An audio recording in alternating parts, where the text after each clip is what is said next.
kábíyèsí Olúbàdàn ó ti dé ihò ejò, ó ti mú tèkó ẹja, ó ti ṣe nǹkan tá a fẹ́ tí tọ́ba kankan ò tí ì ṣe rí. Ó ti gbé ìgbésẹ̀ tó nípọn bí àwo erin, tó fẹ́lẹ́ bí etí.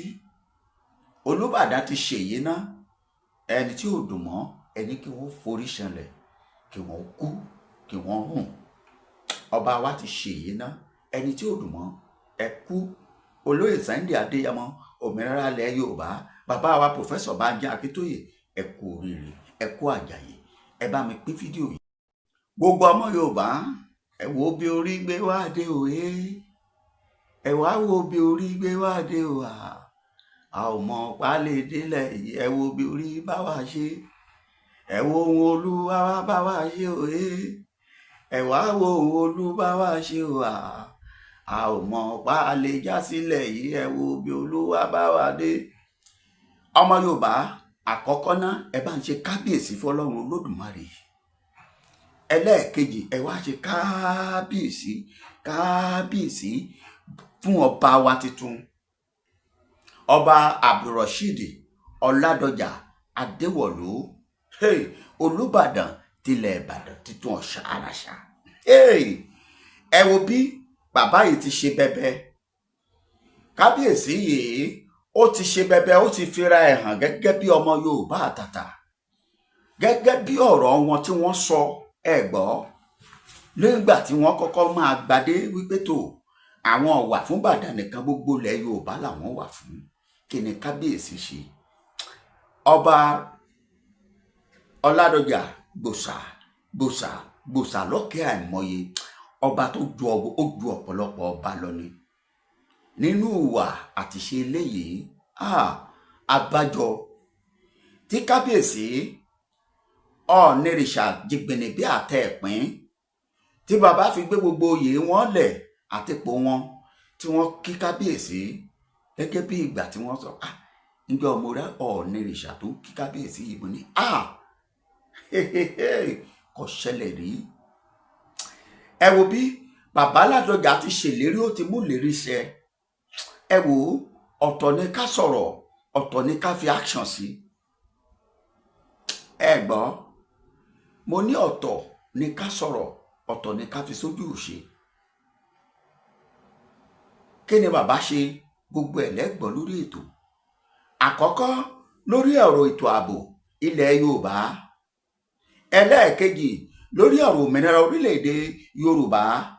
Ẹ má gbàgbé, mo gbé fídíò kan wá tó sì ń lọ lọ́wọ́lọ́wọ́ báyìí, níbi tí kanú àwọn bàbá Ìgbómìnà ti sọ̀rọ̀, tí wọ́n sọ wípé tó àwọn rọ kábíyèsí Ọládọjà ọba Adéwọ̀lú wípé ètò ààbò ilẹ̀ Yorùbá kò jẹ wọ́n lógún. Ẹ tún bá fídíò yẹn pàdé níwájú fún àǹfààní ẹ̀yin tẹ́ ẹ bá ti rí. Ẹ gbọ́ mi, bàbá yìí ti ṣe gbé abá àti sọ, bàbá yìí ti gbé ìgbésẹ̀ wípé lórí ètò ààbò ilẹ̀ Yorùbá àwọn gbèrú. Mo ṣe ní ẹ máa ṣe gbòsà fún kábíyèsí ọba Adéwọ̀lú Ọládọjà Ràṣídì, Olúbàdàn tilẹ̀ Ìbàdàn titun. Abájọ tí Saheed Òṣùpá ìmúrin kọ náà ni ìmúrin kọ. Yàtọ̀ sí wèrè láfi wo wèrè yẹn tó ti mọ̀ gógóró yóò ń tiẹ̀. Saheed Òṣùpá ti kọrin fún bàbá, ó ní Adéwọ̀lú ọba Adégoróyè, ó ní ọba yẹ lóyè. Ó ti kọ̀wé àpilẹ̀kọ, ó ti gbé ìgbésẹ̀, ó ti gbé ìgbìmọ̀ dìde lórí ọ̀rọ̀ òmìnira Yorùbá àti òmìnira olóyè Sunday Adéyẹmọ Ìgbòho Òòṣà. Kí ni ìdí tí bàbá yìí fi ṣe? Gbogbo ẹ̀ láì gbọ́ báyìí. A má gbàgbé pé bàbá wa Dr. Sunday Adéyẹmọ Ìgbòho Òòṣà, wọ́n ti sọ̀rọ̀ nígbà kan rí tí wọ́n ní àwọn fowókọ Ládọjà, àwọn fi ṣe nǹkan nílẹ̀ yìí. Ìyẹn kọ́ o, àkókò yẹn ti lọ. Ìgbà tí bàbá ń ṣòṣèlú nù, bàbá ò ṣòṣèlú mọ́ lásìkò yìí. Ó ti jẹ́ káwọn olóṣèlú ọmọ ọ̀rẹ́ mi nú wọn tó jẹ́ olóyè Aṣíwájú Bọ́lá Ahmed Tinubu ó ti jẹ́ kí gbogbo wọn mọ̀ pé òun ò ṣòṣèlú mọ́ báyìí. Adé ọba àwọn Yorùbá lòun jẹ. Kẹ́nìkan má dagbádá gẹrẹjẹ kọ́ máa bọ̀ wá sọ́dọ̀ òun kọ́ máa wá retí ìbò. Kíkan má lọ kó sí màtíríàsì ọmọ Ìgbò tó fẹ́ máa yẹ̀yẹ́ ọba wa. Àtàlágbádá gẹrẹjẹ Àtíkú kọ́ máa bọ̀ kọ́mọ Fúlàní kó tún máa wá ara ẹwà jẹ́ ńlẹ̀ yìí.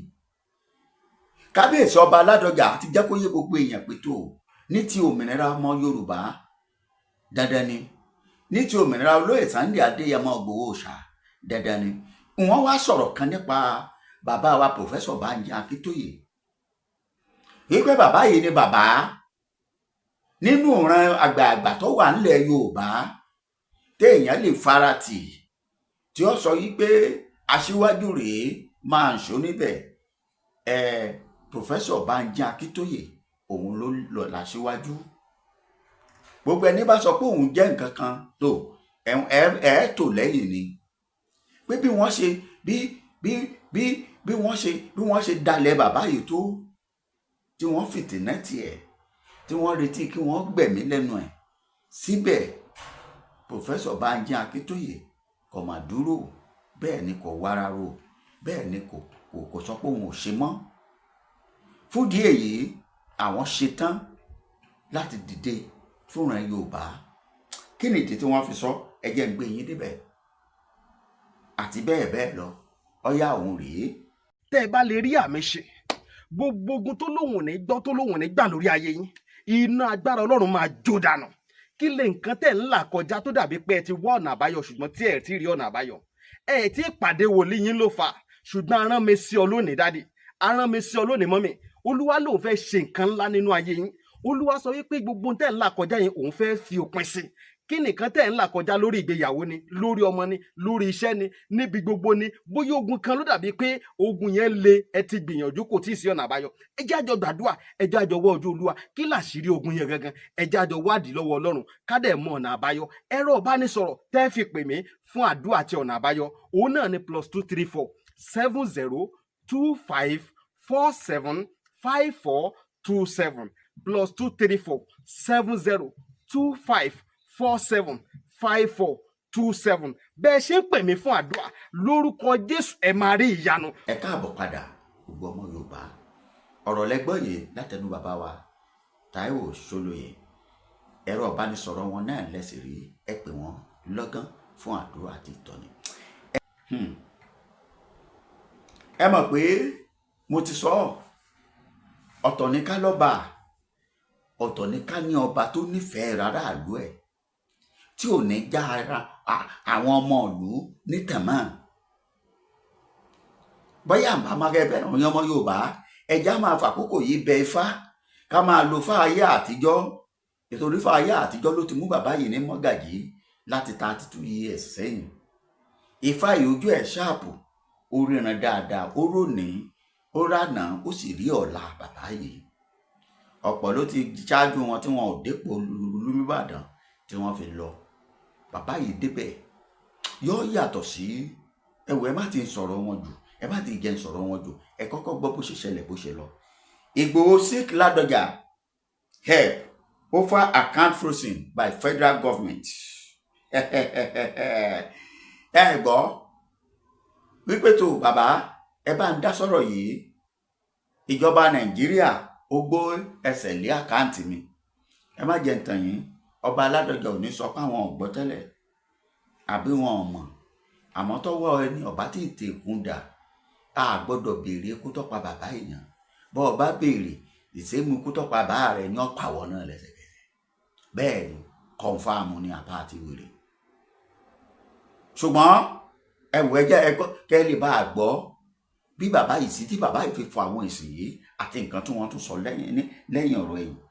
The Olúbàdàn of Ìbàdàn, Ọba Rasheed Ládọjà, has promised to intervene in the travail of Yoruba Nation agitators Sunday Adeyemo, popularly known as Sunday Igboho, whose bank accounts were frozen by federal government of Nigeria. Igboho, accompanied by his supporters, visited Ladoja at Bodija residence in Ibadan on Monday, where both men held a 40-minute meeting. A statement from Igboho media office on Wednesday said, discussion centered on insecurity in Southwest, bandit attack in part of Kwara State, and Igboho legal issue with federal government. The Olubadan promised to intervene on the challenges facing by Igboho, including his designation as a wanted person and the embargo placed on him on his bank account. The statement read in part. In a word, he recalled that in 2021, the Department of DSS says embarked on soldier raided Igboho Soka resident in Ibadan, killing 2 of his aides and arrested 13 others after accusing him of taking arms. During the visit, Igboho congratulates Ladoja on the accession to the throne, describing him as a leader loved across Ibadan and Yoruba land. He also expressed readiness to work with the federal government to strengthen insecurity in the regions. Olubadan has been a father figure to me since his time as a governor. His time with reign will no doubt further promote peace, unity, and development. Ẹ wo bí ẹni bá sọ ìbò ńlẹ̀ àná òun ni ó sọ túmọ̀ ẹ̀. Ara nǹkan tí wọ́n ti ń sọ látẹ̀yìnwá òun mo ti ń gbé kalẹ̀ bọ̀ tẹ́lẹ̀. But ìran Yorùbá ẹgbọ́n nǹkan tí olóyè Sunday Adéyẹmọ tí wọ́n gbé lọ síwájú bàbá wa Adéwọ̀lú Ọládọjà. ẹjọ́ ẹ̀ṣẹ̀ wo ni Sunday Adéyẹmọ ṣẹ̀? Ọmọ Yorùbá tó bá jẹ́ gbà àkọ́kọ́ rèé tó ń darapọ̀ mọ́nú lórí ìkànnì yìí bá ń subscribe sí channel yìí ẹjọ́ nítorí Ọlọ́run ẹ bá mi pín ẹ bá mi subscribe ẹ like ẹ comment. Ọmọ Yorùbá ẹ gbọ́ nǹkan tí bàbá yìí sọ nígbà tí olóyè Sunday Adéyẹmọ tọkàn sí wọn láàfin ní ọjọ́ Ajé wípé bàbá kẹ́ ẹ pẹ́ o, ni mo fi sọ ṣáájú wípé tá a bá máa dá síwájú ẹjá àmọ̀rú àṣíwájú tá a máa yàn, ẹjá àmọ̀rú àwọn èèyàn tá a máa yàn sípò. Bóyá ká máa bẹ fánìsìn kó dákun kó dábọ̀ kó máa mú àwọn èèyàn tó ń bá wa gbé Nàìjíríà, torí ọ̀rọ̀ yóò fẹ́ yé èèyàn mọ́. Ẹ wo bàbá yìí, Nàìjíríà ni wọ́n ń bá wa gbé, tí wọ́n fi ṣe sẹ́nétọ̀, tí wọ́n fi ṣe gómìnà, tí wọ́n fi tìnẹ́tì wọn, tí wọ́n fi dọlọ́ba. Ẹ dákun, báwo ni ò ṣe ní mọ̀ rìnrìn, báwo ni ò ṣe ní mọ̀ ṣòro wa, báwo sì ni ò ṣe ní mọ̀ lẹ́tẹ̀. Yàtọ̀ sẹ́nìkan tó jẹ́ bọ́yá ẹ̀kan ní wálé láàrin ọdún 10 tá a lọ mú wá, ìtàn ni wọ́n máa gbọ́, níjà wọ́n máa bẹ́lẹ̀. Àmọ́ bàbá wa Adéwọ̀lú Ọládọjà ni wọ́n ti ṣe léyìí. Èmi ò lè fún wọn promotion láàrin ọba toró kéré sí mi lẹ́nu.